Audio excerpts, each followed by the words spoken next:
جمیل احمد صاحب ہمارے ساتھ موجود ہیں، ان کو شامل گفتگو کر لیں گے. جمیل صاحب بہت شکریہ، آپ نے باخبر سویرا کے لیے وقت نکالا. سر جب ایک طرف مذاکرات ہو رہے ہیں، دونوں فریقین آمنے سامنے بیٹھے ہیں، ٹیکنیکل ٹیمز بیٹھی ہیں اور سارے ٹیکنیکل لوگ بیٹھے ہیں، اور دوسری نشست بھی جو ہے اس کا بھی لائحہ عمل ڈیسائیڈ ہو گیا کہ وہ کب ہونی ہے، تو پھر ڈونلڈ ٹرمپ اس طرح کے بیانات دے کے پیچیدگیاں کیوں بڑھا رہے ہیں؟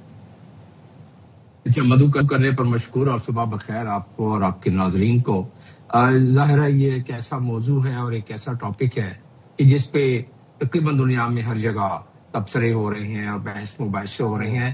ڈونلڈ ٹرمپ کی جہاں تک بات ہے، ڈونلڈ ٹرمپ نے ایک نیریٹو ڈیولپ کیا، شروع سے ہی کیا کہ ہم نے ایران کی تمام نیوی، ایئر فورس اور ملٹری کی تمام تنصیبات کو تباہ کر دیا ہے، 80% تباہ کر دیے. ایران میں اب کیپیسٹی نہیں رہی تو لہٰذا ہم جنگ جیت گئے. ایک نیریٹو بلڈ انہوں نے کیا ہے. دیکھیں مڈ ٹرم الیکشن ہے، پرائمریز میں ان کو بڑی پرابلم آ رہی ہے، جو پولز ہیں اس میں بڑی پرابلم آ رہی ہے.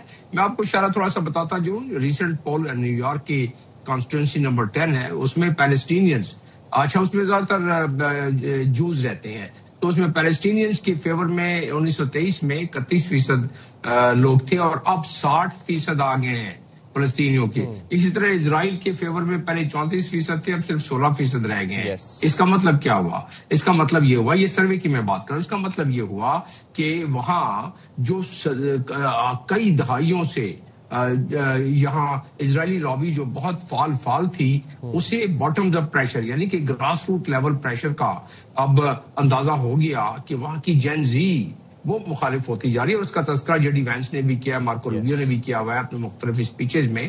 تو جین زی بڑی مخالف ہوتی جا رہی ہے. اور باقی تو چھوڑیں، اسرائیل کے پرائم منسٹر نے خود کہا کہ یہ ہمارے خلاف سوشل میڈیا پہ پروپیگنڈا کر کے جین زی کو ہمارے خلاف کر دیا گیا ہے امریکہ میں، اس کی وجہ سے ہماری مخالفت ہو رہی ہے. تو بہرحال اس کا لب لباب یہ ہے کہ ڈونلڈ ٹرمپ جو ہے وہ پریشر میں ہے، وہ ایک ہجانیت کا شکار ہو جاتے ہیں. وہ بیان دیتے ہیں، ایرانی اس کو سمجھنے لگے ہیں کیونکہ میڈیٹرز ان کو، ایرانیوں کو بھی سمجھا دیتا ہے کہ بھئی آپ اپنے ٹیکنیکل معاملات کو ٹیکنیکل طریقے سے رکھیں. ان بیان بازی پر زیادہ ایک آدھ بیان ادھر سے بھی آ جاتا ہے، جیسے باقر واف صاحب نے بھی بیان دیا تو ٹھیک ہے، اور وہ بڑے انہوں نے ترکی جواب دیا اور بیان دیا. تو وہ کیونکہ اپنی پبلک کے لیے جہاں تک تعلق ہے نیگوسیشن کا، وہ اپنے صحیح ڈگر پہ چل رہا ہے، اس میں کوئی پرابلم نہیں ہوئی ہے. چلے جو گفتگو انہوں نے ڈونلڈ ٹرمپ نے کی ہے اس کی بات کر لیتے ہیں کہ جی ٹھیک ہے، فروزن فنڈ جو ہے ہمارے قبضے میں، یہ بات درست ہے. یہ بات ان کی درست ہے اس لیے کہ فائنینشیل سسٹم ابھی تک ان کے قبضے میں ہے، یعنی کہ سوئفٹ سسٹم ان کے امریکہ کے حوالے، ان کے ٹریجری ڈپارٹمنٹ کو کنٹرول کرتا ہے. جب تک کوئی سینکشن نہیں ہٹے گی تو یہ جو فائنینشیل ٹرانزیکشنز ہیں وہ نہیں ہو سکیں گے، یعنی کہ ان کے فروزن فنڈز ان کو اس وقت تک نہیں مل سکتے. تو اس کا مطلب یہ ہے کہ جو ایگری کیا گیا ہے اس کے مطابق جس طرح فنڈ جس ترتیب سے ان کو دیے جائیں گے وہ ملنا ان کو شروع ہو جائیں گے. جمیل صاحب یہ بات ایران کو قابل قبول ہوگی؟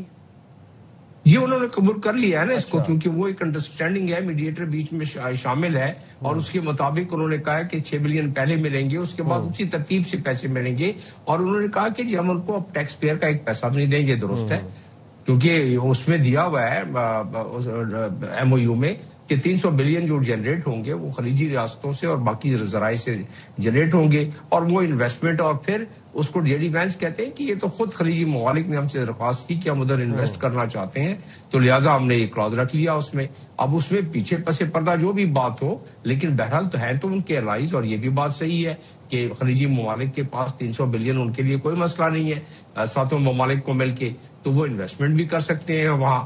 تو یہ تمام چیزوں کا اگر اعادہ کریں تو جو جہاں تک تعلق ہے ٹیکنیکل میٹنگز کا، وہ بڑے اپنے اس پہ صحیح سمت میں جا رہی ہے. اس میں کوئی وہ لغزش آئے گی تو پتہ پڑ جائے گا. یہ جو بیانات ہیں، یہ بیانات صرف اپنے قوموں کو، اپنے نیشنز کو اور اپنے ووٹس کو سیکیور کرنے کے لیے ہے. میں نے آپ کو ابھی بتایا کہ پاپولرٹی کتنی ڈاؤن ہو رہی ہے. اسی طرح ریپبلکن کی پاپولرٹی بڑی ڈاؤن ہو رہی ہے. اسی طرح جو ریڈ نیک ان کے سپورٹر اور ووٹر ہیں، جن کی جیبوں پر بوجھ پڑا ہے، جن کے ٹیبل پر کھانا کم ہو گیا ہے، جن کے پیٹرول ڈلانے میں کار کے ٹینک پورے فل نہیں کرا سکتے ہیں، ان کا پریشر بڑا آ گیا ہے. جب تک یہ پریشر وہ سمجھتے ہیں کہ آگے جو 4 مہینے رہ گئے ہیں اس میں شاید ریکور کر جائیں، کیونکہ اگر وہ نہیں کرتے ریکور تو اس دفعہ بڑے خطرناک قسم کے جمیل صاحب یہ پریشر تو ڈونلڈ ٹرمپ پہ ہے، یہ بات ہم ابھی تک اسٹیبلش کر چکے ہیں، چاہے وہ ڈومیسٹک پریشر ہو چاہے وہ زائنسٹ لابی کا پریشر ہو، بٹ ڈونلڈ ٹرمپ نیٹو پر بڑے برہم ہے سر، اور وہ یہ جنگ کے دوران سے ہی کوئی اس بات کو بھی کوئی 2 مہینے ہو گئے ہیں کہ ڈونلڈ ٹرمپ سخت الفاظ استعمال کرتے ہیں نیٹو کے حوالے سے۔ دوسرا وہ اپنے یورپی اتحادیوں کو لے کے برہم ہیں، کل انہوں نے یہ بات کہی کہ جرمنی، برطانیہ، فرانس، اسپین، اٹلی، جب ہمیں ان کی ضرورت پڑی انہوں نے ہماری کوئی مدد نہیں کی، اور میں ان سے کافی نالاں ہوں، خفا ہوں۔ ڈونلڈ ٹرمپ اور امریکہ اور نیٹو کا کیا مستقبل دیکھتے ہیں آپ؟ نیٹو کا مستقبل تو بڑا ویک ہے ابھی، اور نیٹو الٹیمیٹلی جو ہے اپنی افادیت کھو بیٹھا ہے نا۔ اس کی وجہ یہ کہ ڈونلڈ ٹرمپ نے اس میں بڑا اچھا کلیدی کردار ادا کیا ہے۔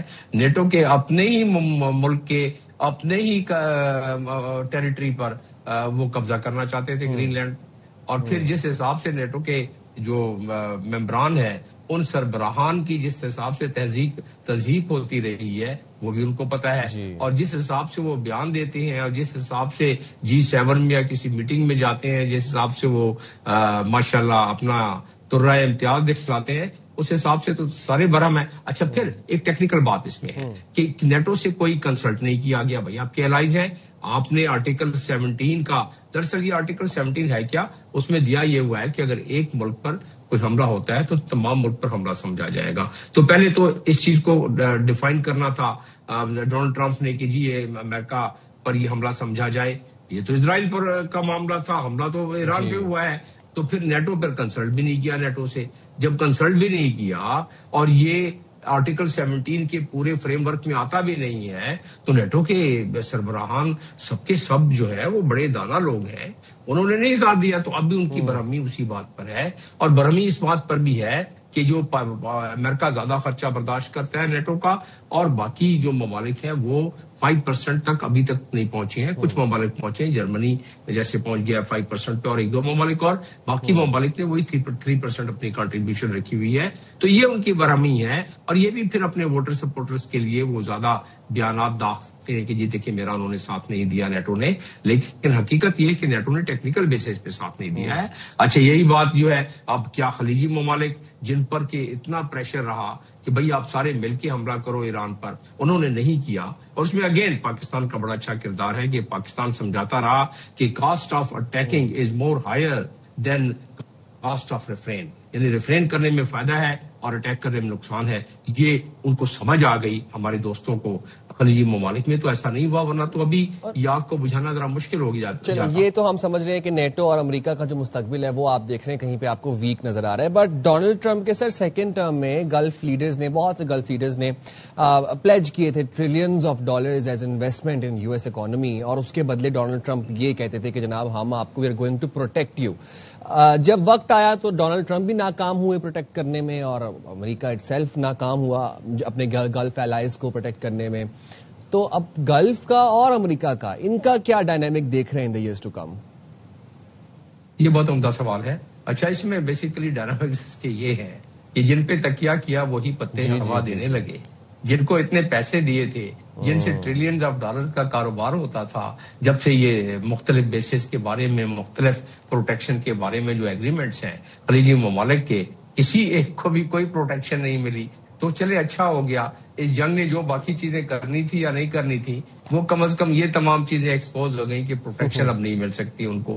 ابھی اگر کوئی، اس کا مطلب کیا ہوا کہ وہ جو گلوبل نارتھ سے گلوبل ساؤتھ کا میں آپ کے پروگراموں میں ذکر کرتا رہا ہوں، وہ سفر اور تیز ہو گیا، اس کی اسپیڈ اور مومنٹم اور زیادہ تیز ہو گئی۔ اچھا، اب یہ اس میں کردار سب سے بڑا کیا ہے؟ اب وہ دیکھیں گے ایسٹ چائنا کی طرف، ایسٹ کی طرف، اب وہ دیکھیں گے رشیا کی طرف، اور انہوں نے آلریڈی اپنی راہ و رسم بڑھانا شروع کر دی ہے۔ تو اس جنگ نے پورا ڈائنامک چینج کر دیا ہے، سیکیورٹی ڈائنامکس پورے خطے کا۔ بدلتے ہوئے حالات میں آپ دیکھیں کہ پاکستان ایک نیٹ اسٹیبلائزنگ، بلکہ نیٹ جو ہے فورس بن گیا ہے اس میں پروٹیکشن دینے کا، تو اسٹیبلائزنگ تو بنی گیا تھا، اور پاکستان کے اوپر کافی نظریں ہیں تمام خلیجی ممالک اور OIC کے کنٹریز کی۔ آپ نے دیکھا کہ R4 جو میٹنگ ہوئی ہے یہ بڑی معنی خیز میٹنگ ہے، ترکی، ایجپٹ، سعودی عربیہ اور پاکستان. جی یہ جو بلاک بننے جا رہا ہے, we would not be surprised if it becomes another NATO, because these are the main countries who can really give some assurances to the security to the entire region. تو اس region کو جب security ملے گی اور China کا ساتھ ہوگا, Russia کا ساتھ ہوگا, تو پورا سیکیورٹی ڈائنامکس. اور اس میں ایران اب اس کیلکولس میں آ گیا ہے. ایران ابھی بجائے ان خلیجی ممالک کے لیے جو خطرات پہلے ان کی گھنٹی بج رہی ہوتی تھی, اب وہ خطرات تقریباً مدھم ہو کے اور ختم ہو جائیں گے. ایون